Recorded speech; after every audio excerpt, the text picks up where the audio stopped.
This is TWIS. This Week in Science, episode number 845, recorded on Wednesday, October 6th, 2021. Who are the science prize winners? I'm Dr. Kiki, and tonight we will fill your heads with worms, women, and fat bears. But first, thanks to our amazing Patreon sponsors for their generous support of TWIS. You can become a part of the Patreon community at patreon.com/thisweekinscience. Disclaimer. Because of information that has recently come to light, the program you are about to hear has been removed of all algorithms. While occasional audience members have reported no direct ill effects, artificial intelligence has been used on the show to direct users towards interesting and informative information. Frequent consumers of our content have reported an increased appetite for intellectual pursuits in their daily lives that cannot always be consolidated with the grim reality of living in a society that is mostly devoid of such engagements.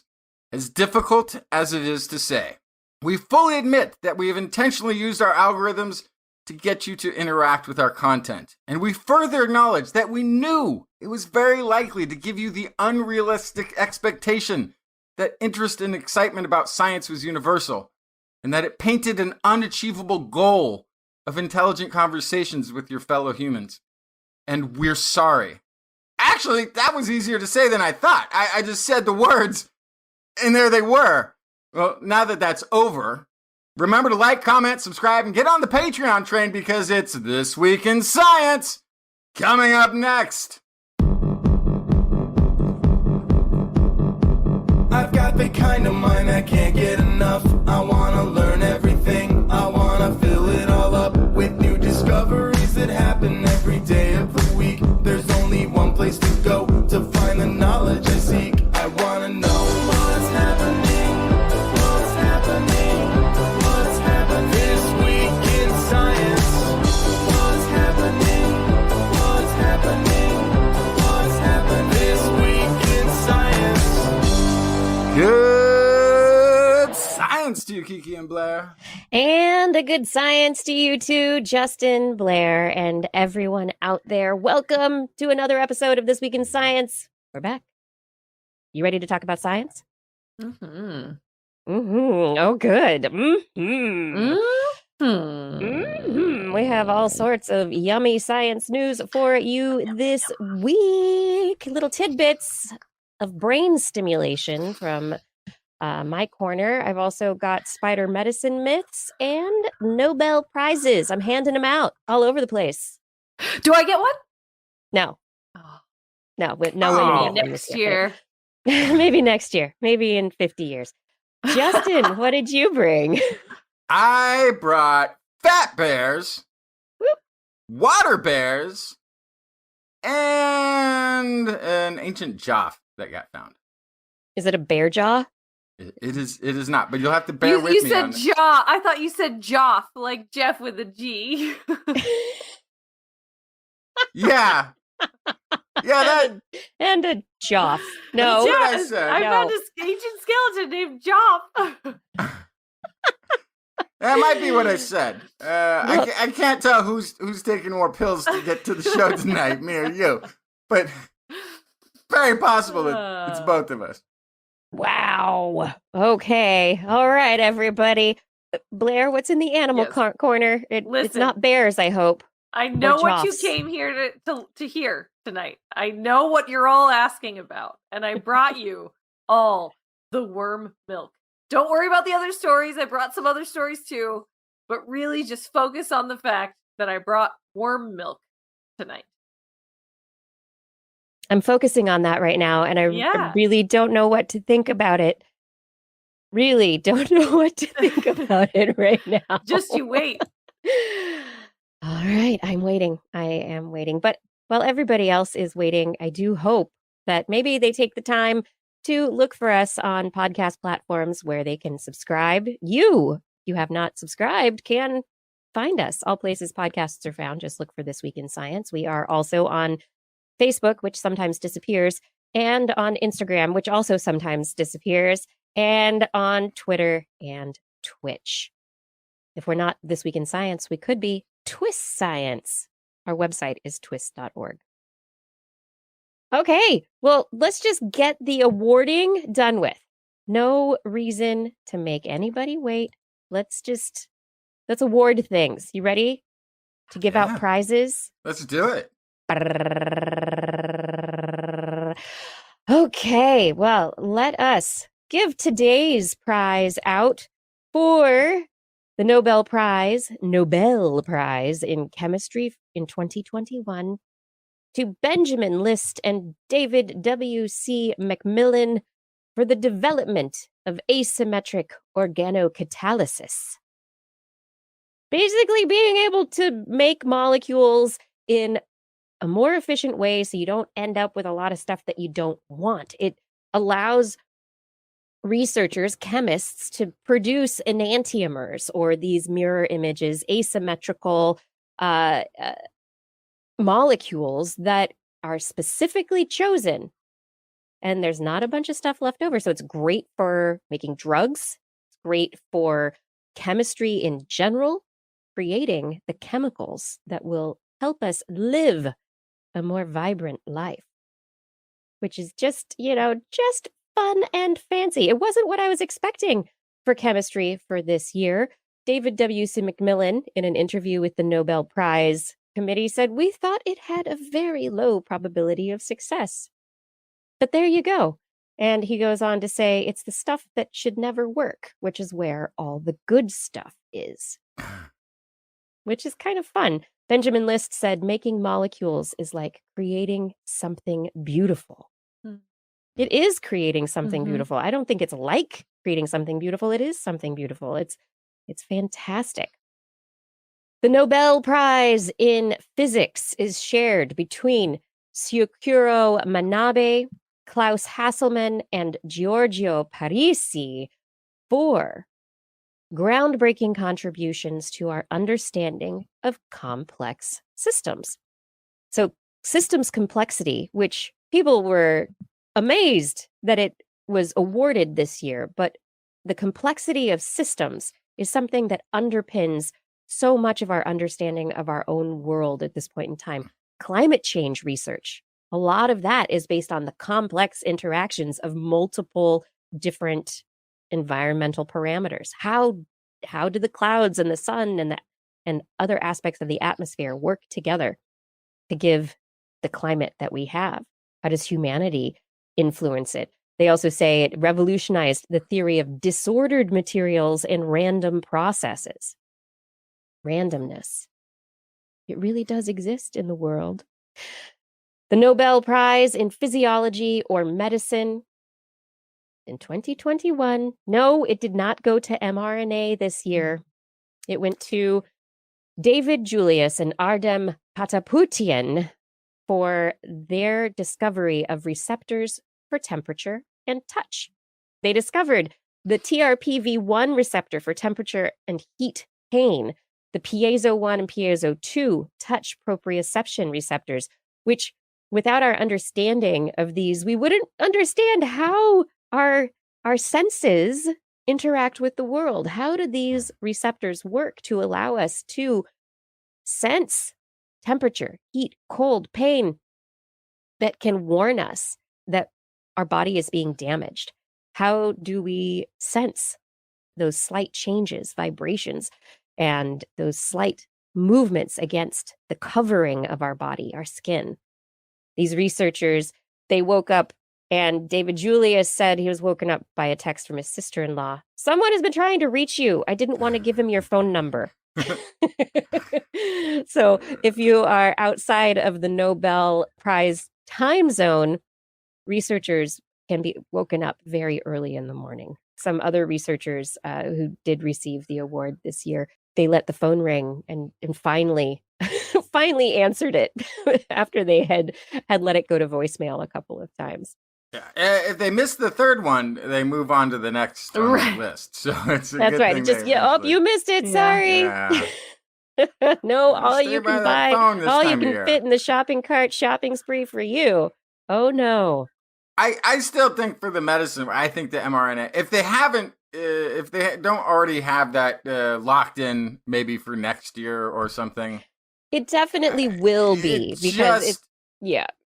Just Yeah, get it will be. timely. Just you can bump somebody off of the thing this year. Like I get to touch things important, but if there's millions of people's lives being saved right now by this mRNA vaccine technology. And I think, perhaps I'm going to guess that people involved in vaccine development and the mRNA usefulness, that there were nominations. I'm going to guess that there were, but I'm going to also guess that they are waiting because the potential for mRNA is really great, the same way that the potential for CRISPR was really great. And it took a few years before Jennifer Doudna and Emmanuel Charpentier got the Nobel Prize, which was a couple of years ago. But it took many years for them to really see the benefit of it. We've seen a huge benefit from vaccines, but there's this potential of, is mRNA going to lead to other vaccines? Is it going to lead to other treatments and therapies that we haven't even seen yet? What else is it going to do? And I think perhaps the Nobel Committee is playing it safe on that one. Maybe. But it's just, application is so separate from things sometimes. Like the Nobel Prize was awarded in 1964 to three people who invented or perfected or pushed further the science of lasers. Now they got a Nobel Prize for it. Great. But what does lasers do? It's just an amplified light thing, right? No, now we use it. From all of our optical reading devices to like eye surgery to just like lasers are used in so many different medical things. It's like everything. Technology, lasers are all over the place. They had no idea. They're like, hey, we found this cool way we can amplify light. Check this out. Oh, Nobel Prize. Yeah, that was amazing. You did that. No idea what the actual applications would be. mRNA is I think, already that impressive. But, I really do feel like every year, we've talked about this before, it's like the Nobel Prize. It's time to celebrate the old white men of science. Woo, yeah, and then it's like, oh, yeah, okay, no, maybe it's not all old white men of science. Okay, there were just a lot of men this year. So, okay, it's people who stood on the backs of others while erasing the influence of other people who helped them, like graduate students and lab assistants and so many others, because science is a collaborative effort. Mm-hmm. And no, okay, wait, I'm not selling this correctly. So, okay. It is a celebration of the achievements that science have brought us, that have changed the way that we exist in the world and the way that we see the world around us. It is a human award, so there are issues with it. And hopefully, as our society changes, the award and others like it will change with it. But it's good to celebrate. Is this a bad time for me to point out that the woman who pioneered mRNA vaccines, who also didn't get tenure at her university, very likely because she was a woman? Yeah. Yep. Yeah. Same old story. So timing. Timing is everything, as we were talking about. But this might have been a good one. Yeah. But congratulations to all the scientists who received the Nobels this year, and to science in general, because it is a time of year when we can celebrate the achievements of the human mind and human endeavors. And so that in itself is great. So now we need to celebrate something else, Justin. What are we going to celebrate that you brought to the show? Oh, okay. So how many times have these people, these humans, won their top prize in their category? Oh, they win once. That's it. They just win once. Okay. They win once. One time. Just curious. Okay, so each winter, the brown bears of Katmai National Park in Alaska do what brown bears everywhere do. They snuggle up in their dens for some number of months, doing absolutely nothing. No foraging, no fishing, no drinking, no social media, just nothing. And when it's over, they emerge pretty much emaciated. They can lose a third of their body weight in as much as over these period of months. So they spend the next rest of the year trying to pack the pounds back on because winter is going to be coming again. They are at their fattest in the late summer, early fall, which is when supreme. when the park holds its annual Fat Bear competition. It's a weekly voting bracket where people can pick their favorite fat bear each week until there's only one bear standing. And this year's winner, Otis. Otis is one of the older bears in the park, and this win makes him a 4-time Fat Bear champion. So he's very good at what he does. He's really good. He's good at fattening up to survive the winter. The keys to Otis's multiple wins are come down to patience, a lack of exercise, and a good PR campaign. So while most of the bears are mulling about the park, chasing after salmon in the river, then they might be searching in the forest, trying to find the bear snacks, Otis has a strategy of sitting in the river in one shallow spot by a waterfall and just waiting for the fish to come to him. His favorite spot also happens to be close to one of the park's many live video feeds, which makes him an easy bear for the camera to focus on when the other bears are wandering off or wandering back in. Otis is still just there sitting, waiting for a salmon to swim up to him. So maybe somewhere this might make him an easy bear to watch for the fan base that then is tuning in to it's the explore.org, which they've actually got hundreds of wildlife video feeds from around the world. So you go check out explore.org. But because he's just sitting there in that one spot, right near where the camera can catch him perfectly, the camera spends a lot of time watching Otis watch the water, waiting for a fish. He's not the most exciting bear, but somewhere between the lack of him exercising at all, apparently, throughout this summer, and the front and center on the camera, I think is why he's a 4-time winner. On the explore.org. He knows his good side. He knows how to pose for the camera. He knows how to, he hams it up for the camera by doing almost nothing. Occasionally, though, another bear will sort of wander too close to his fishing hole, and he does have to kind of, they have this dominance play thing. They kind of roar at each other, and then kind of ends in snuggling a little bit, which is interesting. Snuggling with claws and teeth? Well, these bears are all in the same park, and they kind of know each other, and so, they have a little like, this is my fishing hole, and then they, all right, we're fine. But go check out, again, explore.org. They have so many wildlife video feeds that are, many of them are live all the time, and they have some highlight ones that show you sort of the best of.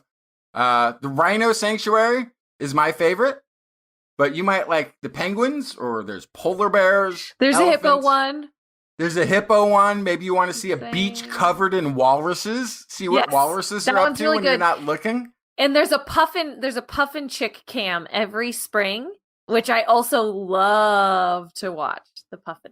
We hope that they fatten up nicely. Otis is all ready for the winter so that we can see Otis all skinny next spring after they disappear for hibernation. Yeah, but Blair had something to say about stress. Yeah. Yes. Tell me. So this is a Dartmouth study looking at how stress impacts how we socialize with others. How do you think it impacts how we socialize with others? Very poorly. Yes. So we do not a great job of socializing. Do you think you socialize more or less when you're stressed? I think I socialize less when I'm stressed. Me personally, the N of 1, anecdotally, I'm stressed. I don't want to go see people, and if I do, maybe I snap at them, and then I'm like, I need to leave. And I think I'm the opposite. Okay. Being an extrovert, like a complete extrovert. Like I don't have an introverted side. We noticed. When I'm stressed out, actually, the thing that relaxes me is going and talking to other people about anything other than the things that have been stressing me out. Well, Justin, that might be stressing those other people out. So actually, Kiki sits with the majority here based on this Dartmouth study. They wanted to look at how feeling stressed impacts the amount we socialize with others. And overall, they found that people who experience more stress in a day socialize less with others the next day, and that this effect can persist for up to 2 days after a stressful day. There have been previous studies with animals like rodents, which have shown that animals prefer not to socialize with peers if they're stressed the day before. This is called stress-induced social avoidance. But to date, it's been very difficult to figure out if humans do that too. We are animals. We are mammals. We use rodents as test subjects for us all the time. So I can't say I'm entirely surprised to hear we follow the trend. Past research has often been based on self-reporting, and so that can be tough. Instead, this is what's really crazy. Speaking of Justin's disclaimer, this was based on mobile phone sensing data.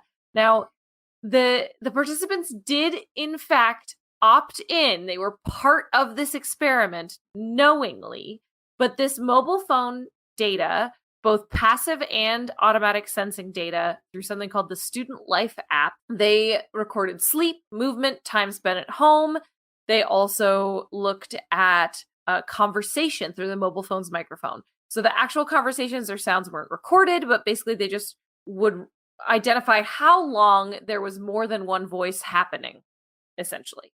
And so through the app, participants were also then asked questions about overall well-being, including stress, once a day at a random time of day between 9 a.m. and 8 p.m. And they reported based on images. Also because apparently images do a better job at identifying emotional levels than a kind of a strongly agree, strongly disagree situation. So they had 1, no stress, to 16, extreme stress, and they were all based on images. So for example, a peaceful pond might be a 1, and someone pulling their hair out might be a 16. And so based on all of this information, they investigated whether participants' stress, social interactions persisted when they then controlled for sleep, movement, time at home, and other variables that they could kind of control out. And they found there was a correlation between spending more time at home and decreased levels of movement after a stressful day. The opposite was also found to be true: greater social interaction associated with more movement and spending less time at home. But there was not a reverse that was true, where the amount of social interaction could predict stress. Right. So right. really, so the amount that you were socializing didn't necessarily predict your stress, but Right. if you were stressed, that would be predictive of how you would socialize the following day. Yes. So Yeah. stress could correlate to the next day's social activities, but social activities could not correlate to the next day's stress levels. So so basically they were trying to separate out, like, is the social interaction what's making them stressed? Could also be fixing it. So or, it's like, it could, like Justin said, Yeah. it could be relaxing and nice not to be talking about the things that you're stressed about. So maybe, that would affect it. But what I'm wondering is, with the pandemic and people at home, working at home, you're stressed at home, your stress levels are home. And so you're already not seeing people and you're not socializing, and then you're stressed and you're not leaving the house. Like, how did that downward, I'm saying downward spiral, but, that feedback loop of activity and stress, how would that have affected people? And it seems like it would be negatively. Oh, yeah, I think and hypothesizing. more specifically, I'm curious if they repeated this study now directly after I'm going to say after, in quotes, the pandemic, much later. Not yet. Right? I know, right? But all of this to say, like, for me, for example, I 100% identified with Justin here pre-pandemic, where if I was stressed out, I needed to be out with people, socializing. After the last almost 2 years that we have had, I have kind of the opposite response now. And if I have a stressful day, I want to go sit on my couch. And so the pandemic has actually shaped how I respond to stress and changed it. That's interesting. I think it's also fair to say that our society is flexible, and the social norms are flexible, and we are flexible. And so I don't think this is 100% the time. To some extent. Exactly. But to what you were talking about, Kiki, Don't quote me specifically on the statistic, but my understanding is that 2020 saw a spike by about 20% of domestic homicides. So, And depression also increased substantially. There was a study out this last week showing there was a substantial increase in rates of reported depression. So that in itself, on its own, it's like, okay, what leads to those things? And potentially the stress factor could have been tied into all of that. I would imagine, but yeah. So I think your big point though, Blair. Yeah. I was gonna say I think your big point though is that we are adaptable and that it's a feedback cycle, but at the same time, it's not one that goes on forever and ever and ever, and things just keep getting worse and worse and worse. It can be broken at any time, and we can change our patterns.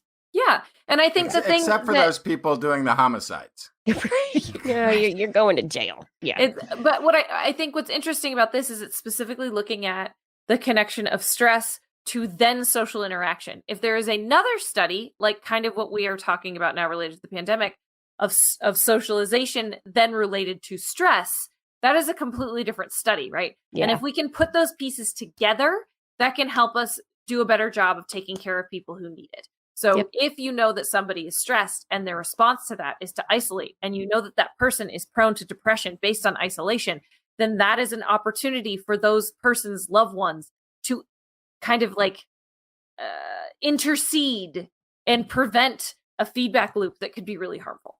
So this is where this could actually turn into some really good preventative science. Yeah. I think that, at the point where we can take this information and turn it into preventative steps, activities, therapies, ways to help. That's where it gets really good. Yeah. But it's also mindfulness, notice. Maybe say, oh, yesterday was a really stressful day, and I'm not going outside today, and maybe I should take a walk. Maybe I should have a conversation with somebody, Or maybe I can have this day alone, but maybe I shouldn't let it turn into 2 or 3 or 4. Yes, exactly. Yeah. Let's talk about spider silk. You know how much we love spider silk on this show. But where's my spider silk everything that I was promised a few decades ago? Yeah, it still isn't here. Modern day snake oil. It fixes holes in tires. We're going to use it for everything. It has tensile strength. Day. It's antibacterial. Don't we have goats that are making this, and then we figured out bacteria could... Where is it? Where is my spider silk? Tell me. Well, one of the things about spider silk is that spider silk has all sorts of fabulous properties, and somebody we know in this show has talked a lot about cool things that spiders do with their silk. Blair, who could it have been? But one claim about spider silk that has remained untested is that it is antimicrobial.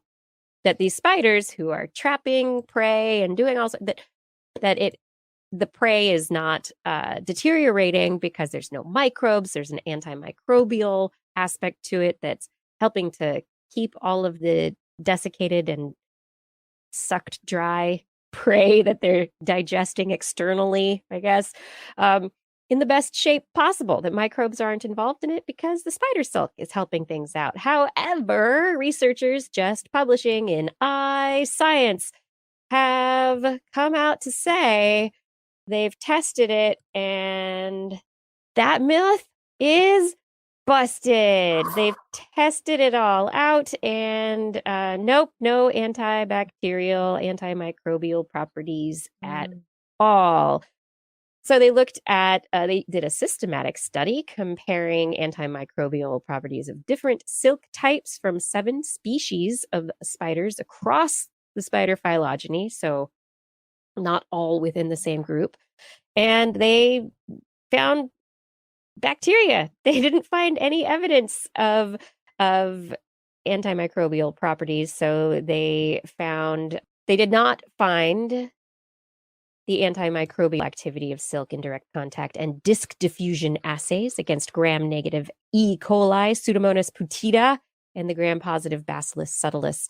And staining experiments indicated no antimicrobial effect on contact. And then they looked at the research in the literature and they're like, yep, nope, we did the right methodology and spider silk is not antimicrobial. We find absolutely no evidence of it. So if somebody else is doing studies out there of this, that's great because there are obviously more species than 7 across the spider phylogeny, but at the same time, there's no evidence in this systematic study. Spider silk might be awesome for making all sorts of, I don't know, other things like steel replacements and fabrics and really cool stuff, but it's not antimicrobial. So, and that's okay. It's fine. It doesn't have to do everything. Yeah. It is. It's okay. So moving on from spiders, let's move to other, not insects, even smaller organisms. Justin, you got more bears? Yeah, in more recent bear news, because that's all I'm covering tonight, apparently. Tardigrades, a.k.a. water bears, the microscopic invertebrates that are best known for being cute and their ability to survive the extreme conditions of being exposed to the vacuum of space, even harmful ionizing solar radiation, and then being returned to Earth and being fine and reproducing and their offspring being fine too. The tardigrade fossil, however, is exceedingly sparse, partly because they're really, really small, and so they're hard to find, and also because they don't biomineralize. So despite the fact that they live on all of the continents, they live on the land and the sea and in fresh water, there's not a great fossil record being able to track back the evolution of the tardigrade. That's because they're from outer space. Well, if so, they got here a while ago Earth, because just like the octopus. In a paper published in the Proceedings of the Royal Society B, researchers describe a new modern-looking tardigrade fossil that actually represents a new genus and species that they believe is extinct. They found it in a 16-million-year-old lump of amber. And they had to use lasers to get a good look at it. By the way, fun fact, guy that invented the laser did it back in 1960. He created the first laser. 4 years later, 3 other guys got a Nobel Prize for it. They didn't have any idea what it was going to be used for either. Nobody did. Nope. Lead author Mark A. Mapilo, who is a PhD candidate feeling pretty good about his chances about getting that PhD now, in the Department of I knew I was going to do that. Department of Organismic and Evolutionary Biology at Harvard University said, the difficulty of working with this amber specimen is that it's far too small for dissecting microscopes. We need a special microscope to fully see the fossil. So generally you have light that's transmitted by dissecting microscopes that works very well to reveal morphology of tiny, tiny things. You might be able to see very well the eggs of a spider in amber or something of this nature. However, this thing only has a total body length of 559 micrometers, slightly over half a millimeter. So at such a small scale, dissecting microscope can only reveal the general morphology of the fossil. So turns out the tardigrade's cuticle, its outer shell, I guess, is made of chitin.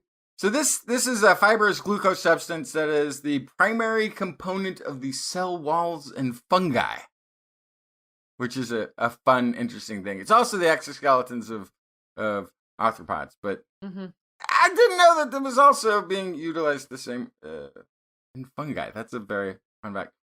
And it also happens to fluoresce really well when excited by lasers, which is what they did. They used lasers to sort of light up the shell and get a much more clear view of the internal morphology.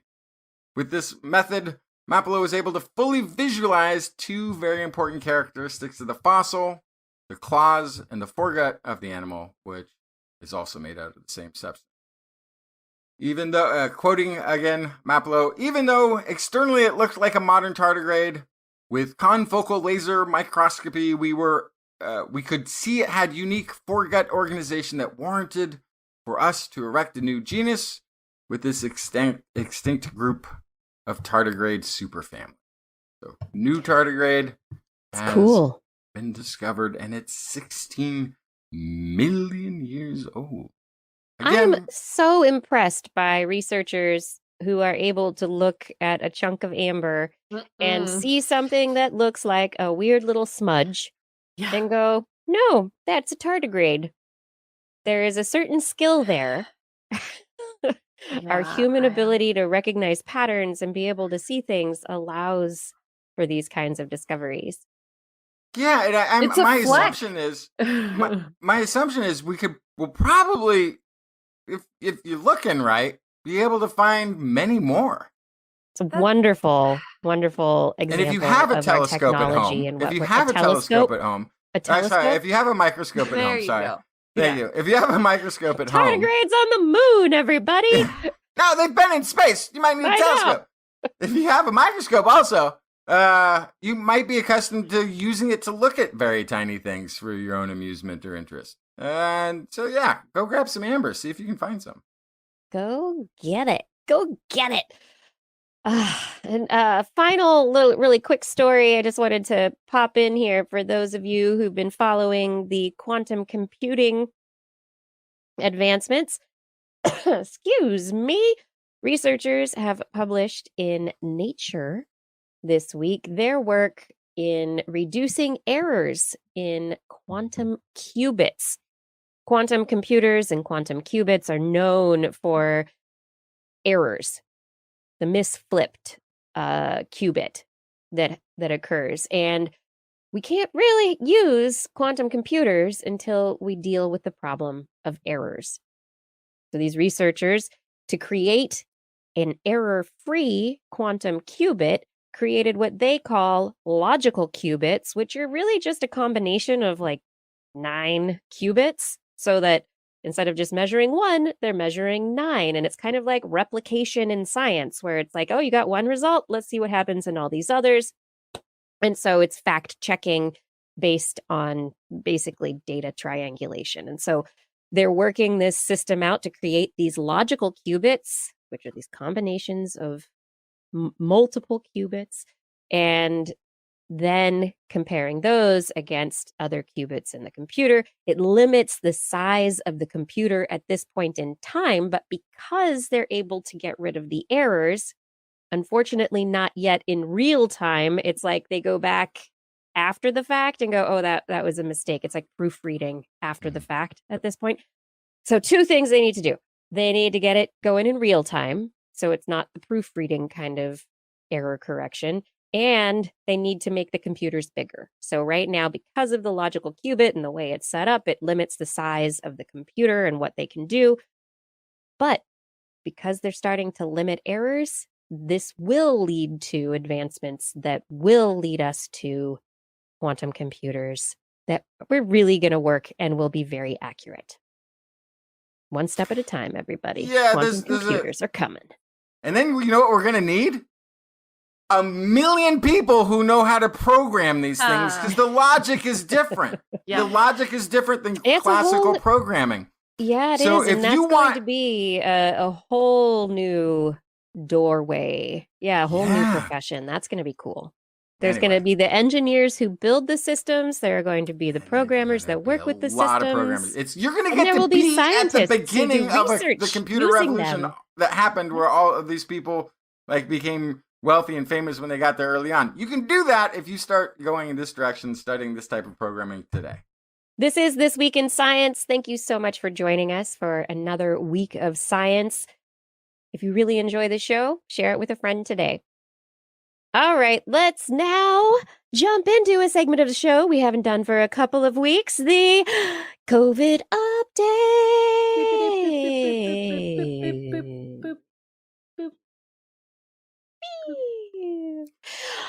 All right, everybody. Some good news. Some very good news, actually. This last week, Merck announced the results of trials that they have been working on with an antiviral drug of theirs called molnupiravir. Molnupiravir, according to their results, reduced the risk of hospitalization or death by approximately 50% compared to placebo for patients with mild or moderate COVID-19 in their phase 3 clinical trial. Yeah, and Molnupiravir didn't come just out of the blue. It is an antiviral that they had started working on for the flu. So it actually is kind of meant to be a broad spectrum antiviral. So they've been testing it in other experiments and other tests against different SARS viruses, against MERS, and it seems to be successful broadly against SARS viruses and MERS, other coronaviruses. So it could be used very successfully should another coronavirus pop out that poses an issue. Mm. At this point in time, they have to still submit all their data to the FDA to apply for an emergency use authorization for it. So don't expect anything for, probably a month or two for things to get really going and for it to become available.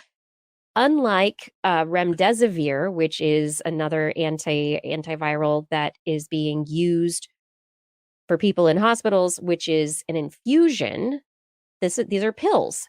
And so you have like 2 pills a day for 5 days. And this Molnupiravir costs about $700 for a whole suite of these pills. And it could help people fight off COVID if they get infected. So I really like the idea that antivirals after all this will get kind of a boost. And that they'll get kind of surged ahead in their efficacy and in the testing, because it would be great if after all this, first of all, like you were saying, when the next coronavirus comes around, we have something to use. But also, it would be pretty cool if we did have something that would help us fight off flu. And then also just very surface level, it'd be really cool to have something that would kind of take the wind out of the common cold. That would be great. I would love it. If we have something that generally is good against lots of different viruses and isn't extremely expensive, $700 isn't anything to scoff at. But if it's something that could potentially be covered by insurance, if it's something that when you get into the hospital, this is something that'll really help. Like stuff like this is what we need. So it's great. It's the first one too. So like once they get further research and more companies throw their hat in the ring, the price will go down a little. For sure. Hopefully. Hopefully. Hopefully. Okay, so I'm kind of curious. I don't know if it says so specifically in this study. Was this 50% efficacy on unvaccinated people who were at the hospital, or is that all who's the only folks going to the hospital? Probably. It was, as far as I know, it's people in the hospital. So I believe that most likely they were unvaccinated.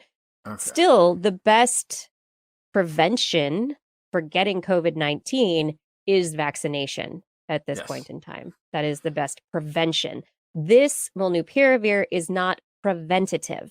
This is treatment. So it's something you get infected, you can take the treatment, and it can help keep you from having severe disease and dying. This is the wrong time for me to bring up that I'm a little bit scared of broad antivirals. It's a little bit scary to me because we're just learning so much about microbiome from the bacterial perspective. So let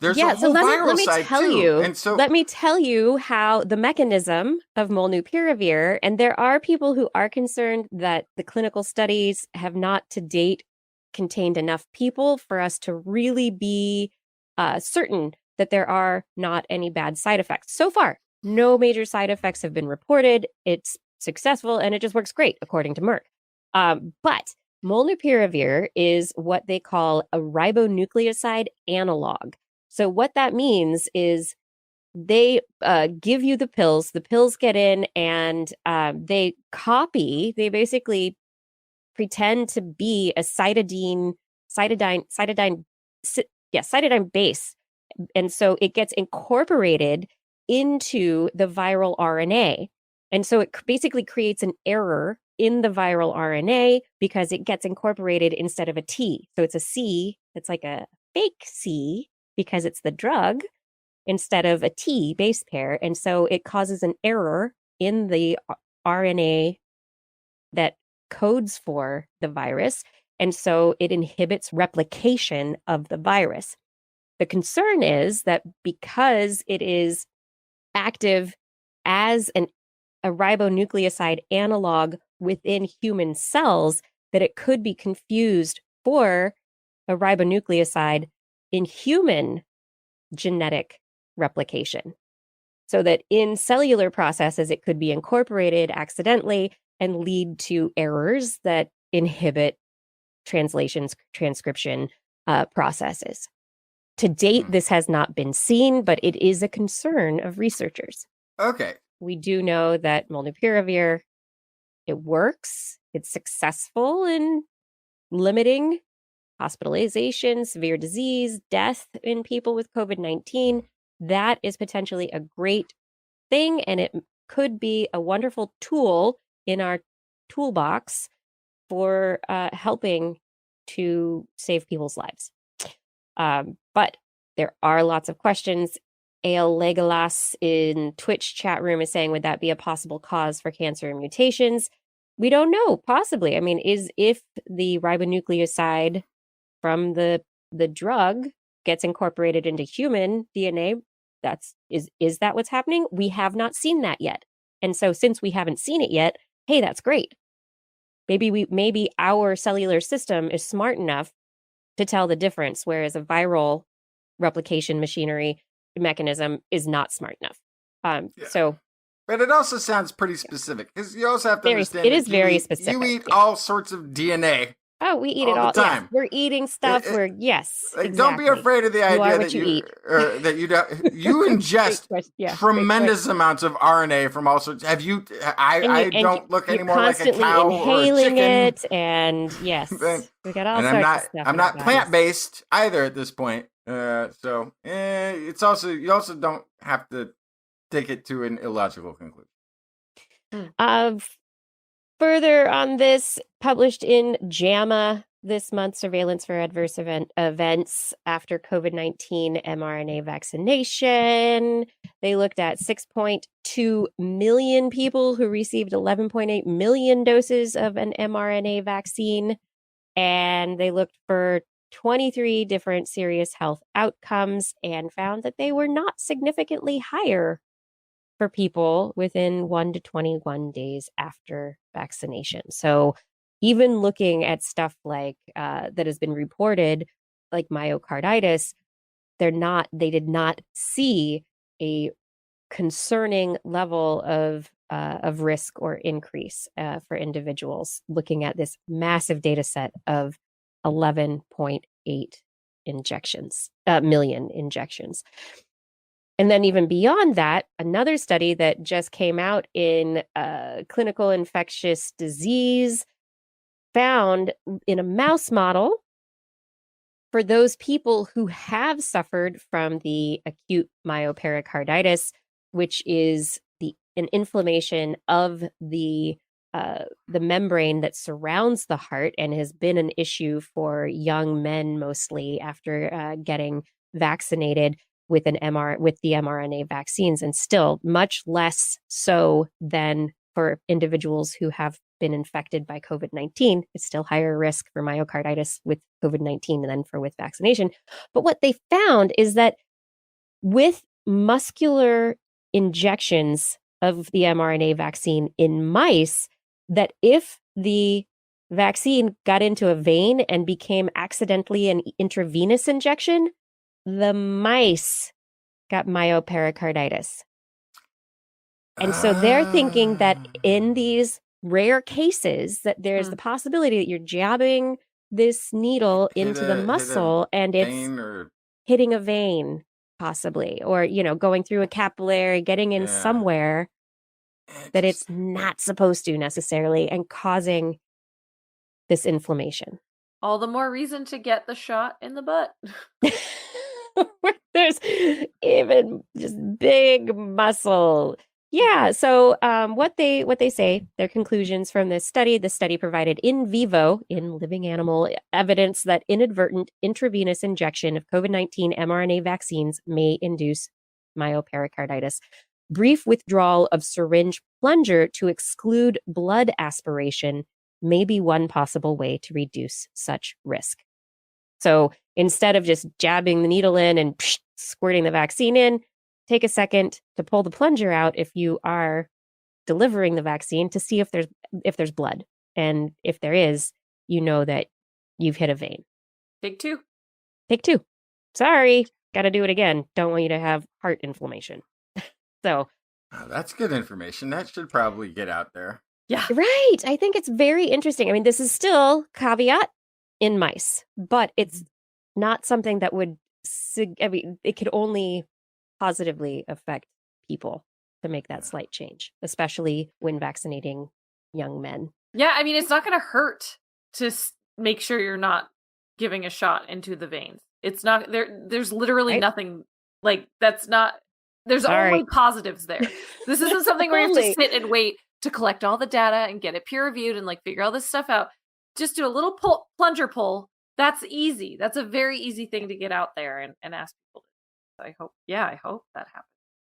Right. And if that can change the prevalence of these very rare cases, that could be it's still going to be a massive result. It could be really helpful to people. That's what I had for the COVID update. Does anyone else have COVID-y news? No. Yeah. Well, It's over. I said before it's over. So you people. It's not over yet, as much as we it's like it to endemic. be. It's the same thing as over. It's never going away. It's not- So exactly. Yeah. It's just getting down to a regular tide, right? We've got the waves on top of the tide. We're going to learn how to live with it. That's what we're doing right now. So thank you to vaccines. Thank you to antivirals. If anyone you know needs someone to talk to get convinced for vaccination, if anyone you know has questions about vaccination and you are tired of talking and you think it might help, let them know about us and see if they ask, we're here. I'm here. I'm willing to answer questions. All right. This is This Week in Science. Thank you so much for joining us for another episode. Thank you for listening. It's really wonderful that you take time out of your week to share that time with us, to spend it with us, to put us in your ears, to let us put the science in your head. Really glad that you chose TWIS this week, once again. If you do appreciate what we do every week, please consider heading over to twis.org and clicking on that Patreon link. Patreon allows us to continue doing what we're doing. By supporting us at $10 a month or more, you will be thanked by name at the end of the show and get some nice little gifts in the mail. Thank you for your support. Help us continue to bring science and sanity to the world, to even more people. It would be really great to be able to reach even more people with your help. We really couldn't do it without you. And now we're coming back with This Week in Science to that part of the show that we love to call Blair's Animal Corner. With Blair. She loves our creatures, great and small. Biped, millipede, no pet at all. If you want to hear about animals, she's your girl. Except for giant pandas and squirrels. There's Animal Corner. What you got, Blair? my gosh, we've arrived. It's worm milk time. What does that worm even milk. Who wants warm mean? worm milk? I mean, so everyone listening, watching, wherever you are around the world, if you're eating breakfast, if you're eating any meal, but specifically if you're eating breakfast, I suggest you put the spoon down to enjoy this amazing story. Wow. This is from University College of London. This is looking at C. elegans, our buddies, C. elegans, the worms that we use to study to figure out how to prevent aging, something near and dear to my heart. Their lifespan can be massively increased by gene manipulation, up to 10-fold. We know this. If we can figure out how this works, this could help us slow human aging, of course.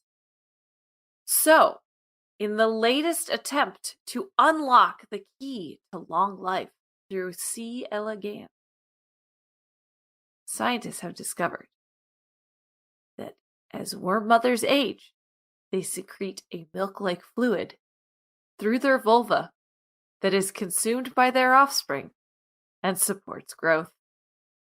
This is both a selfless and sacrificial act, and it helps explain a number of mysteries that scientists have had about this nematode worm. It's both a form of primitive lactation, which only a few other invertebrates have been shown to do, and a form of reproductive suicide. Why? Because as worm mothers milk themselves to death, they are sacrificing their internal organs and tissues.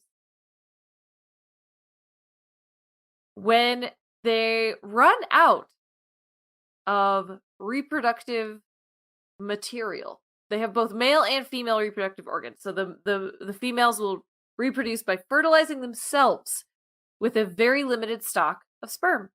And when the sperm runs out, within days of sexual maturity, they stop reproduction. They have nothing else to use, right? Then they generate large quantities of yolk-rich fluid. Yolk-rich fluid, which accumulates in large pools inside their bodies. It destructively consumes their internal organs. They lay more than their own body weight in unfertilized eggs. The previous assumption was that this was just a mistake, basically. Like their body was dying and it just kind of blah. But now, this is part of this worm milk. They're destroying themselves in the process of transferring nutrients to offspring. The unfertilized eggs are full of yolk milk. Yolk milk! So they are acting like milk bottles. The baby worms do in fact eat them. Helps keep those worms alive. This milk-like fluid appears to benefit those young worms. They found larvae indeed ingesting worm milk, and that when they have access to milk, they grow more quickly. So this is a new way that has been discovered that C. elegans maximizes evolutionary fitness. This is important because it comes at a time when they cannot reproduce anymore. So what else can they do to give their DNA a kind of a boost? And it is to basically destroy themselves to improve the fitness of those babies.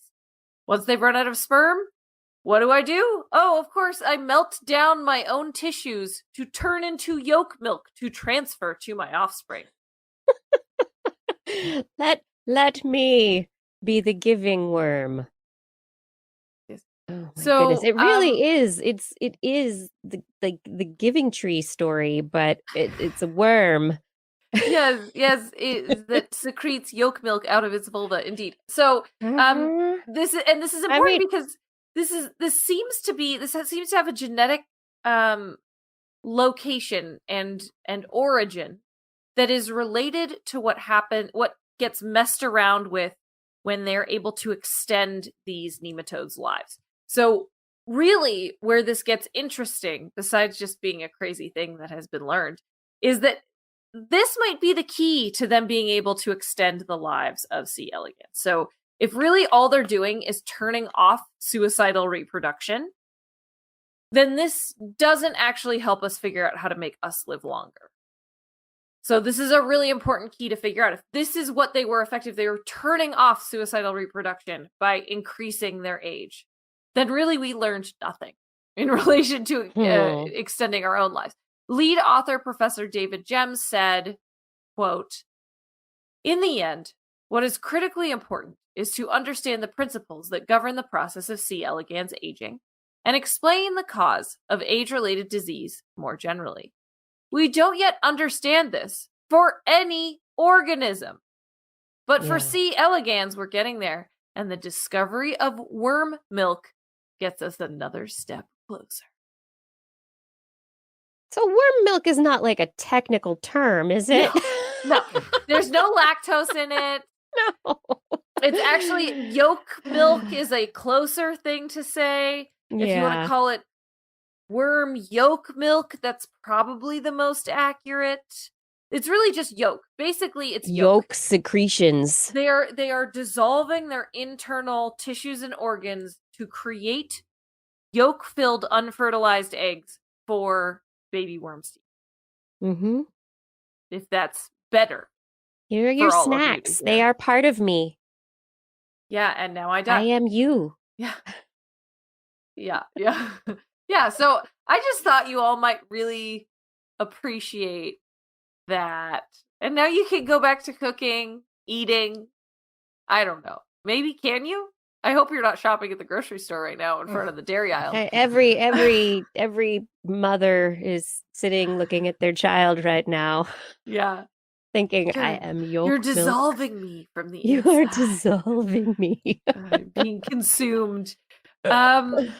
Yeah, so that was my worm milk story. Any questions? So Should I just move on to something silly? Just tell the mothers out there, it could be worse. It could be worse. Yeah. It could be worse, but at the same time, yeah, we're not worms. But there is a goodness. lot to be learned from the worms, especially when it comes to, like you were saying, Blair, aging, longevity, Mhm. figuring out whether or not we can affect some of these genes that are involved. Yeah. Yeah. Absolutely. So I just really wanted to spend some time with the Yes, you worm did. yolk milk. But now I'll move on to a silly story. It's nice and quick. It's from Tel Aviv University. And it was some researchers who wanted to figure out why women are always colder than men. Why are women always cold? And men are like walking around in t-shirts and shorts. And women are like, turn the heat up. Like, give me a blanket. Which like might not be a universal truth, but it is a common experience. Yeah. And so researchers at Tel Aviv University School of Zoology want to offer an evolutionary explanation to this phenomenon. In fact, their research has shown that it is not unique to humans. Many male species of endotherms, specifically looking at birds and mammals, prefer cooler temperatures than females. And so they have theories, but I'll explain what they did. They had a statistical and spatial analysis of distribution of birds and bats. This was all over Israel. Israel is a great place to do it because they have an insane variability in temperatures and types of habitats, and lots of birds and bats that are native. Birds and bats were also a great choice to look at because they fly, they're very mobile, and so it allows for a lot of spatial separation between the sexes. So all of that to say, they could see kind of a nice microcosm of what birds and bats are doing in terms of males and females and preferred temperatures. In migratory birds, males spend the winter in colder areas than females. In many mammals, even in ones that have pairs or mixed groups for all of their lives, males would prefer shade, where females preferred sunlight. Males sometimes would go higher up mountains, females would remain in the valleys.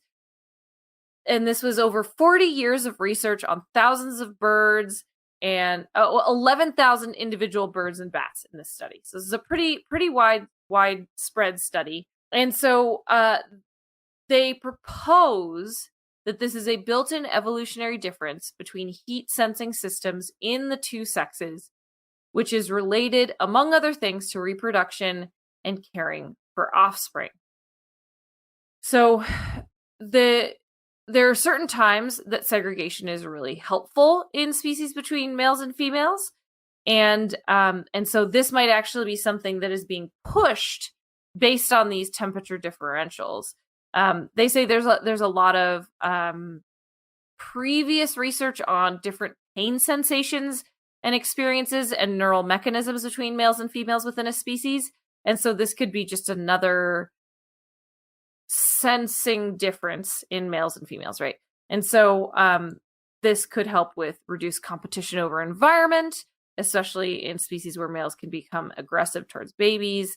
But also females are often the ones that are trying to maintain body temperature of babies before they can temperature regulate on their own. And so there might be a reason that females would spend more time in the warmer areas because of that. So they're just kind of accustomed to it from rearing young. And so this is the craziest thing. One of the lead researchers said, quote, the bottom line is, going back to the human realm, we can say that this difference in thermal sensation did not come about so that we could argue with our partners over air conditioning, but rather the opposite. It is meant to make the couple take some distance from each other so that each individual can enjoy some peace and quiet.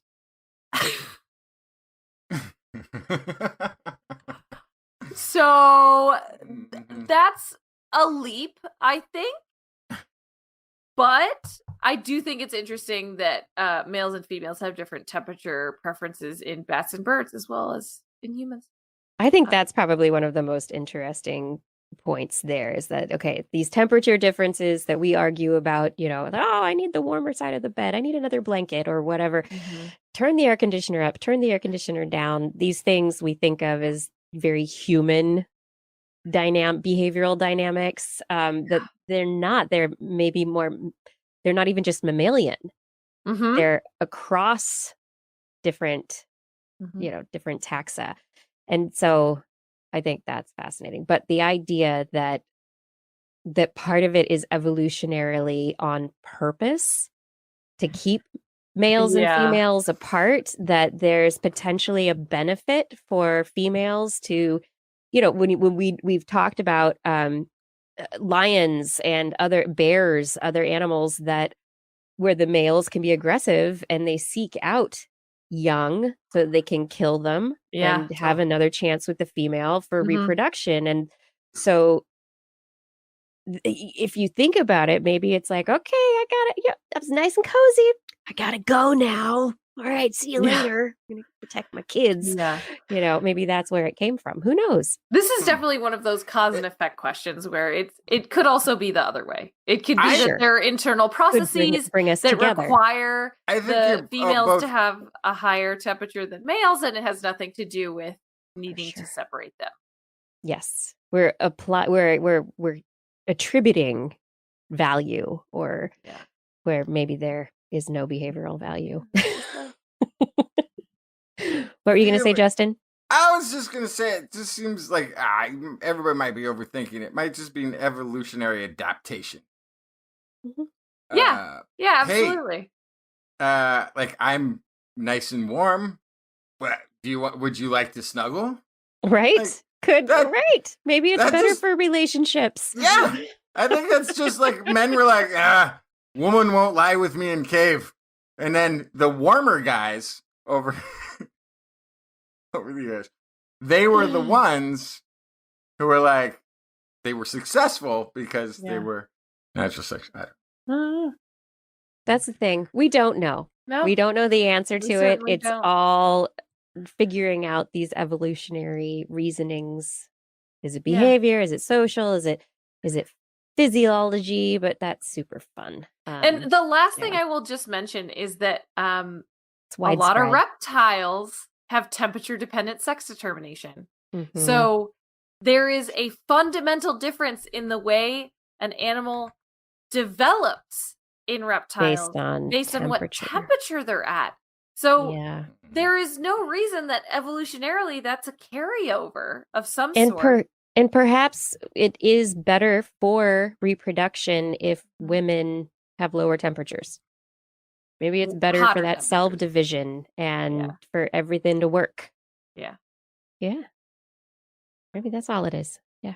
I think it's funny that one of the lead researchers though is peace like and quiet.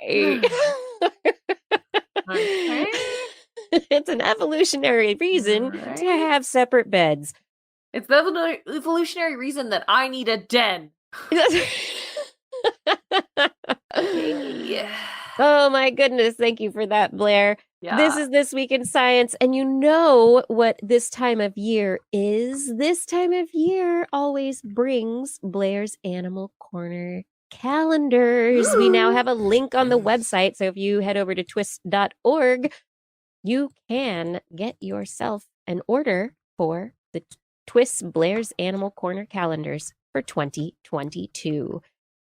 head on over, get your orders in today. Justin, what stories do you have for us? Okay, so this is it's a very small finding.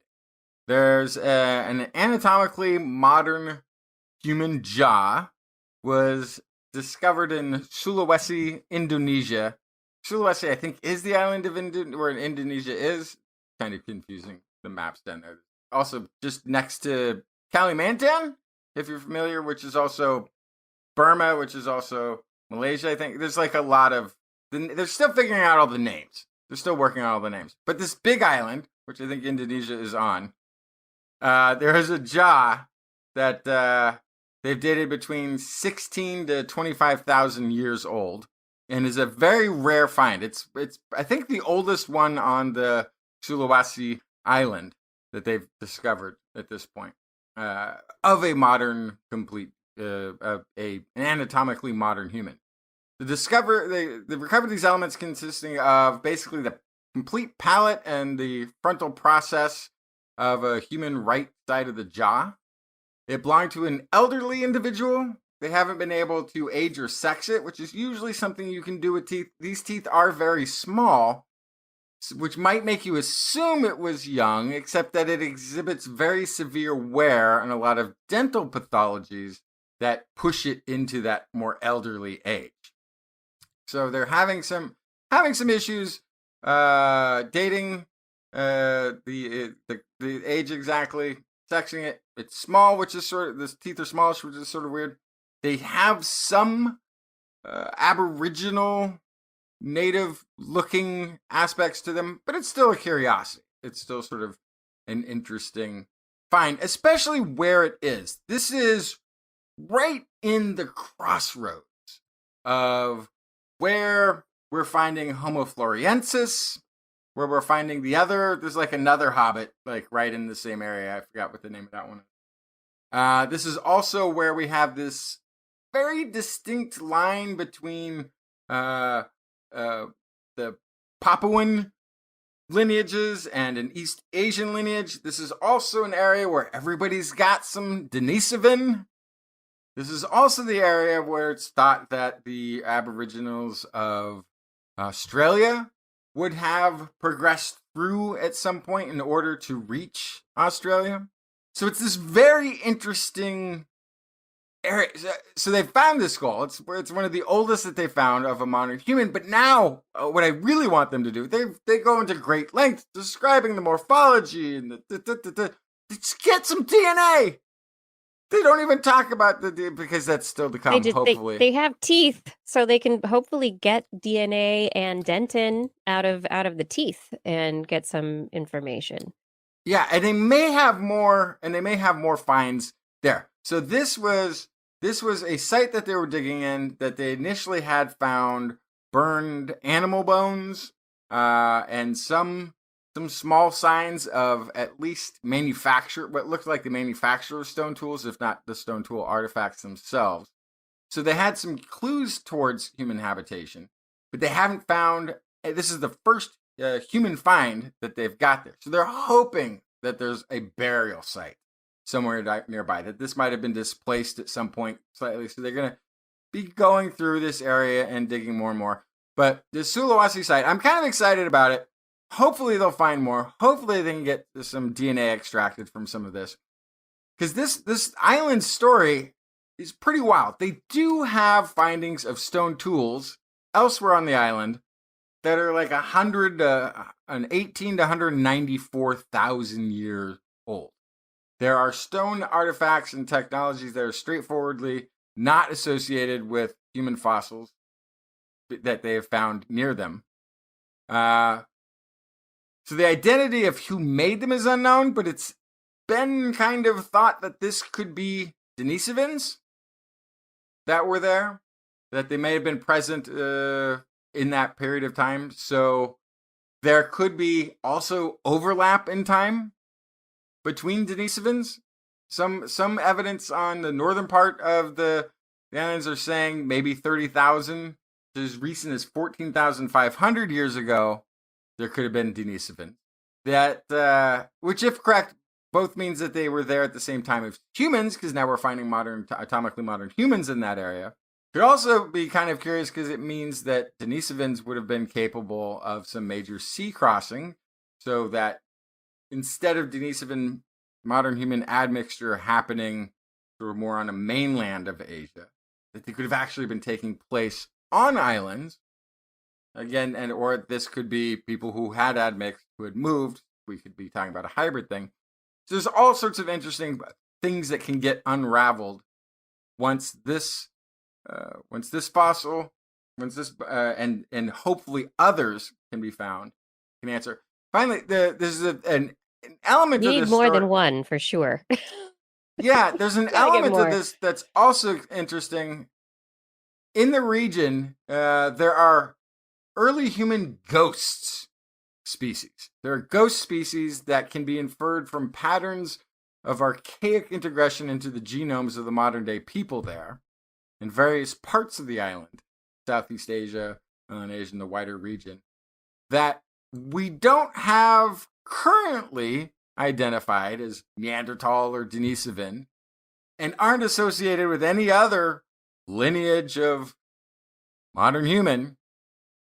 Now, could this be something along the lines of the Homo floresiensis, or the other one, which name I keep forgetting, which I got to learn because it's going to come up again? Maybe those are some of those ghost lineages. Maybe it's something else. So there's a whole bunch of exciting stuff we got to learn out of Wallacey. Very cool. Did you have something else? Oh, yeah, I almost forgot. Just good news. Woohoo! Healthcare edition. I just pulled this one up while we were doing the show because I totally had missed it ahead of time. Somebody in the chat pointed out. So I found just good news story this week, and this one has to do with healthcare.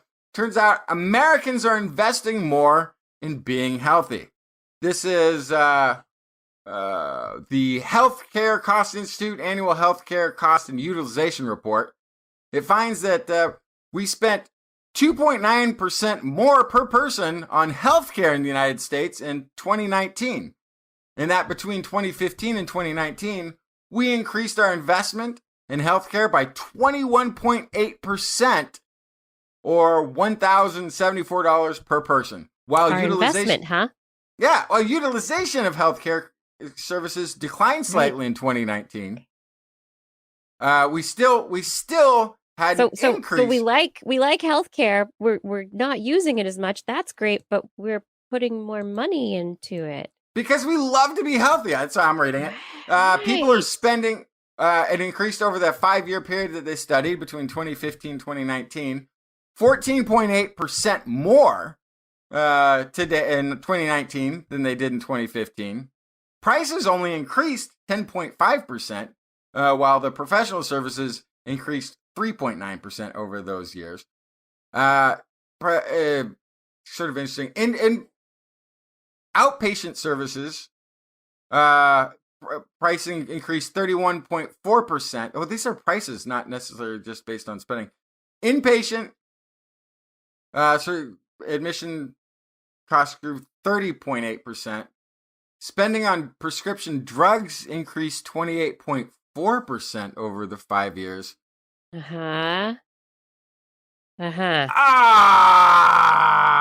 is just talking about the cost increases, not that people are using healthcare more. We actually are kind of trying to avoid it for some reason.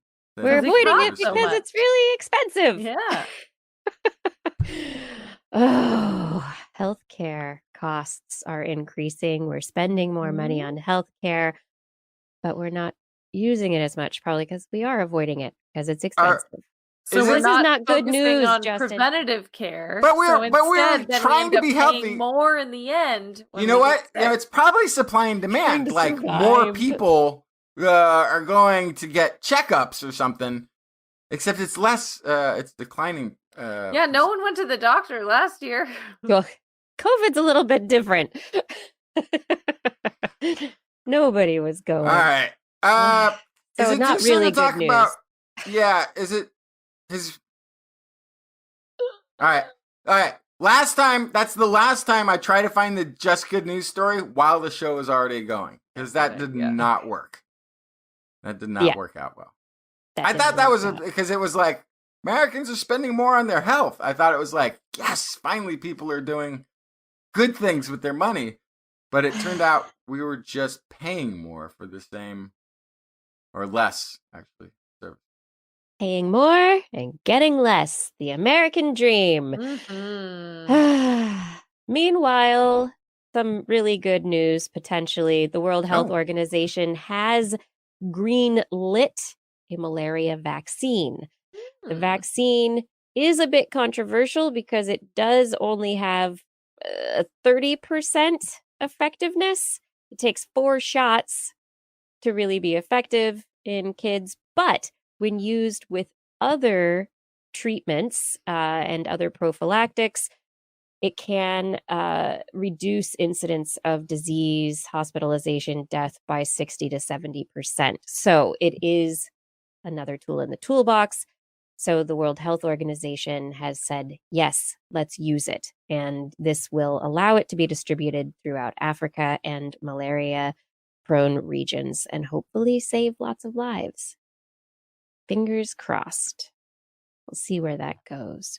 In other really good news or interesting news, very good news for one person, potentially great news for more people if it works generally.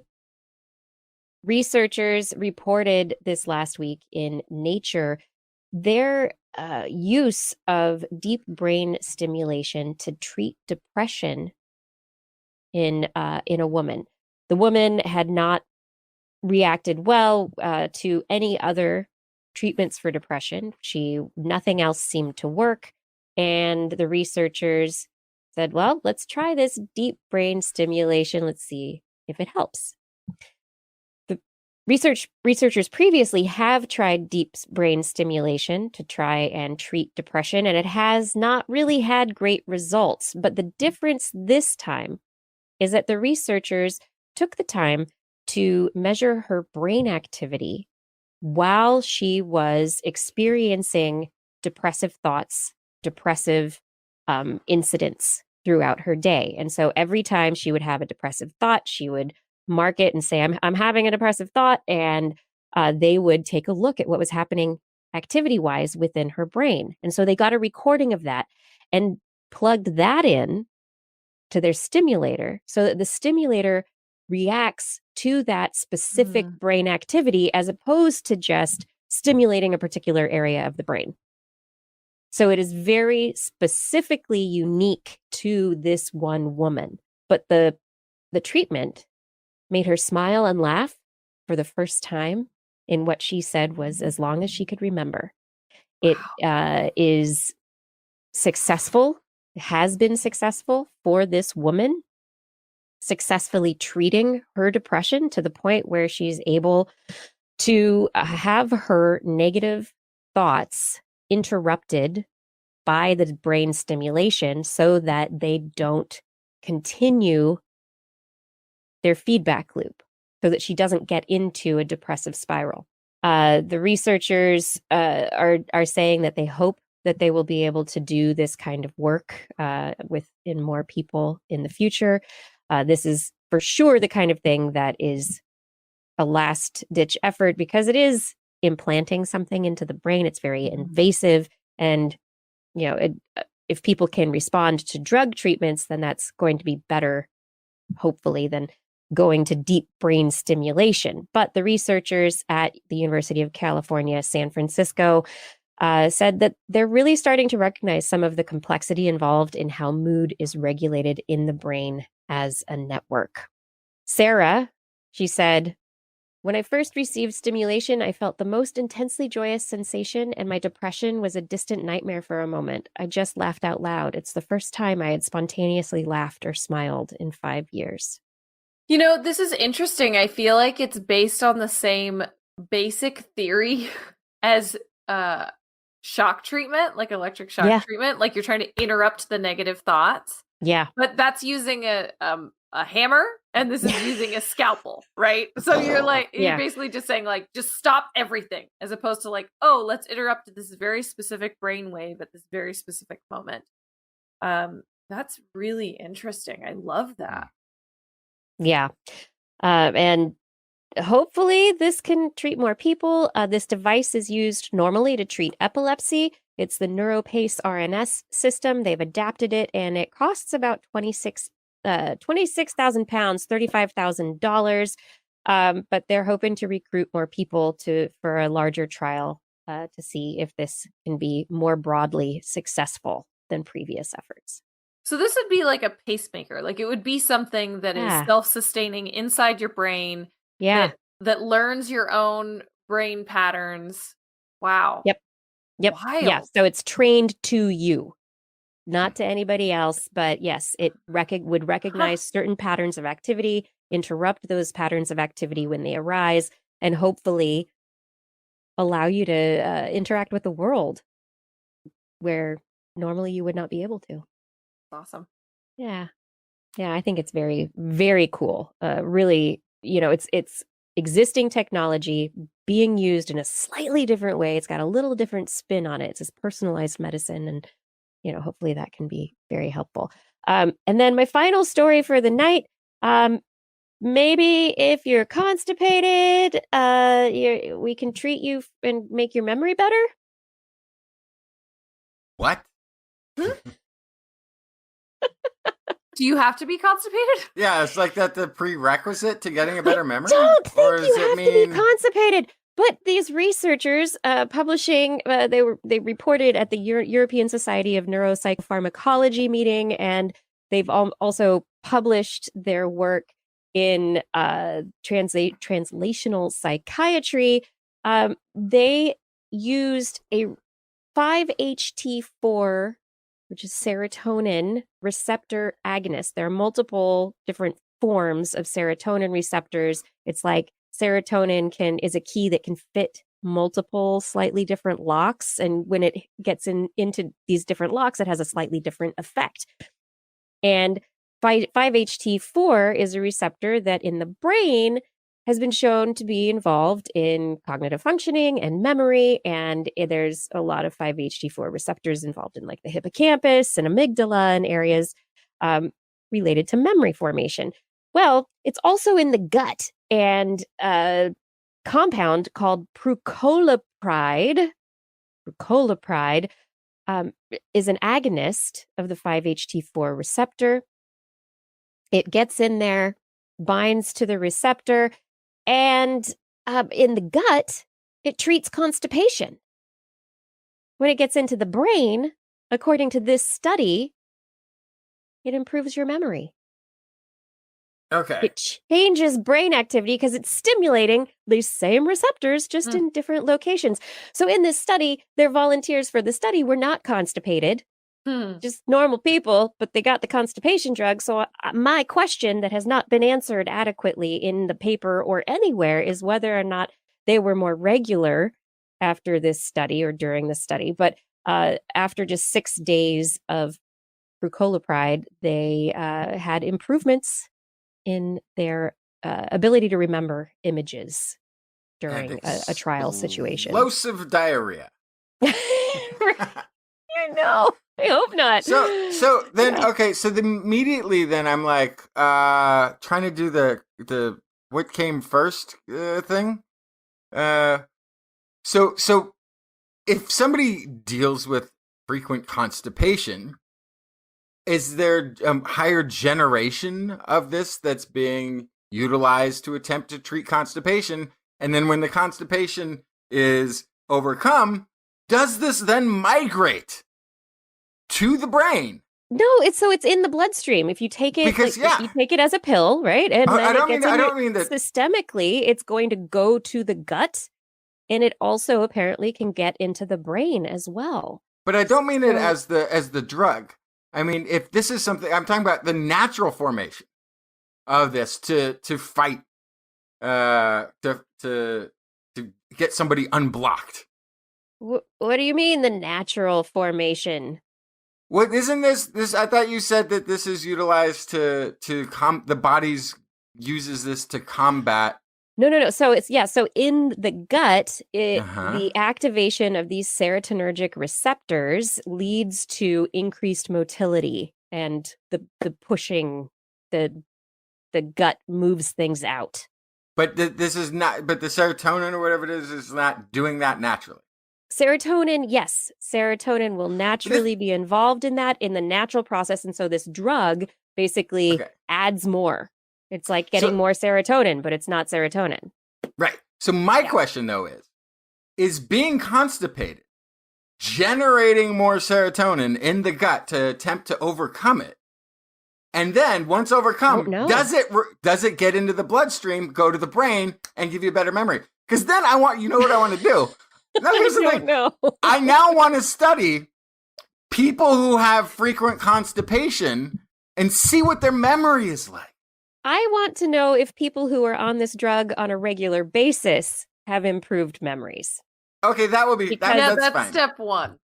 Step one. You take this drug for constipation. Has it helped your memory as well?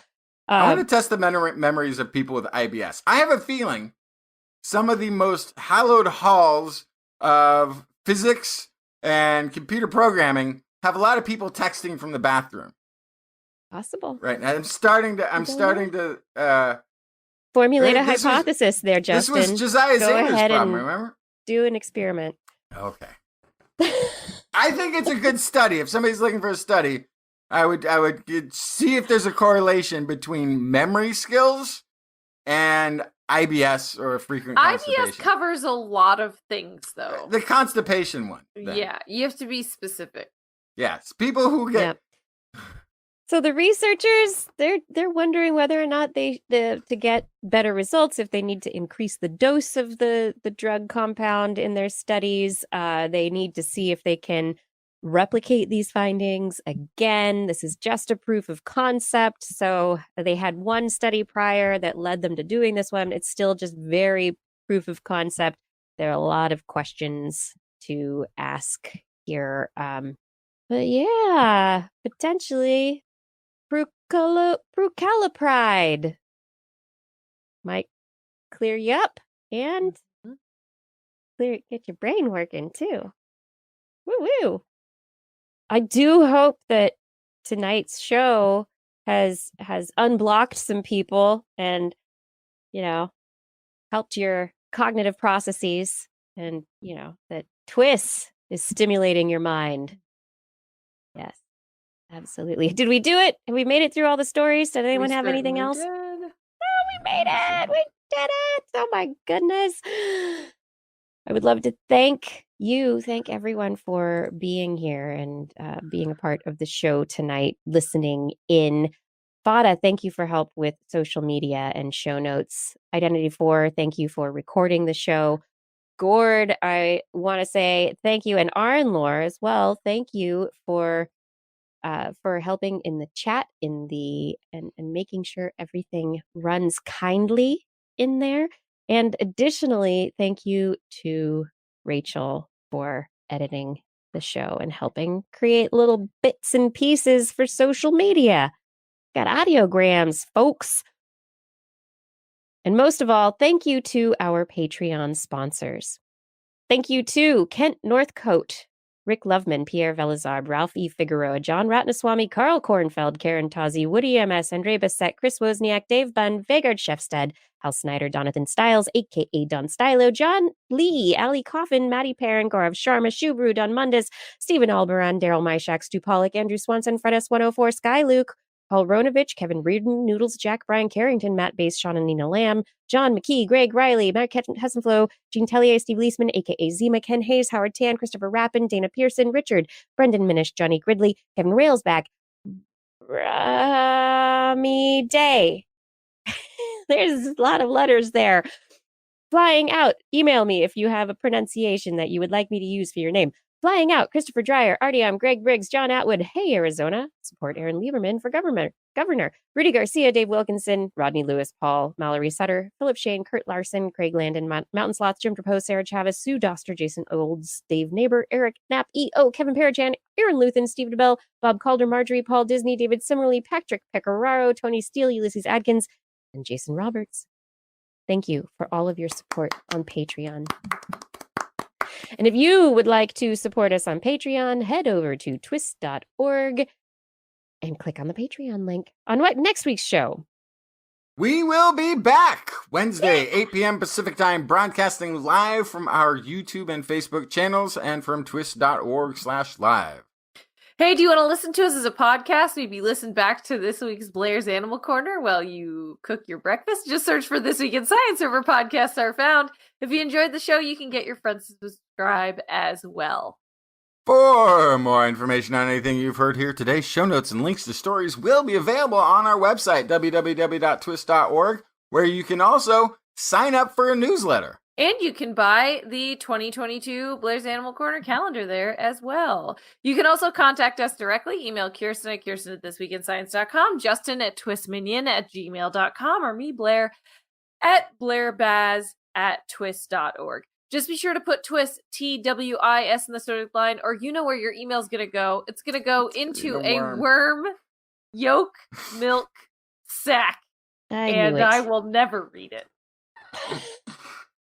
Oh, but if worm yolk milk sacks aren't your thing, you can find us on Twitter, where we are at Twist Science, at Dr. Kiki, at Jacksonfly, and at Blair's Menagerie. We love your feedback. If there's a topic you would like us to cover or address, a suggestion for an interview, a haiku that comes due tonight, please let us know. We'll be back here next week, and we hope you'll join us again for more great science news. And if you've learned anything from the show, remember, it's all in your head. This Week in Science. This Week in Science. This Week in Science.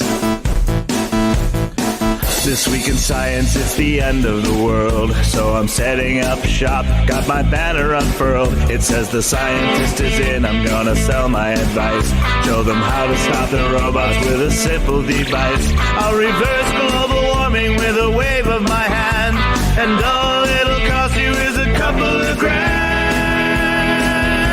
'Cause this week's science is coming your way. So everybody listen to what I say. I use the scientific method for all that it's worth, and I'll broadcast my opinion all over the earth. 'Cause it's This Week in Science. This Week in Science. This Week in Science. Science. Science. This Week in Science. This Week in Science. This Week in Science. Science. Science. Science. This Week in Science. This Week in Science. This Week in Science. Science. Science. Science. This Week in Science. This Week in Science. This Week in Science. This Week in Science. This Week in Science. This Week in Science. This Week in Science.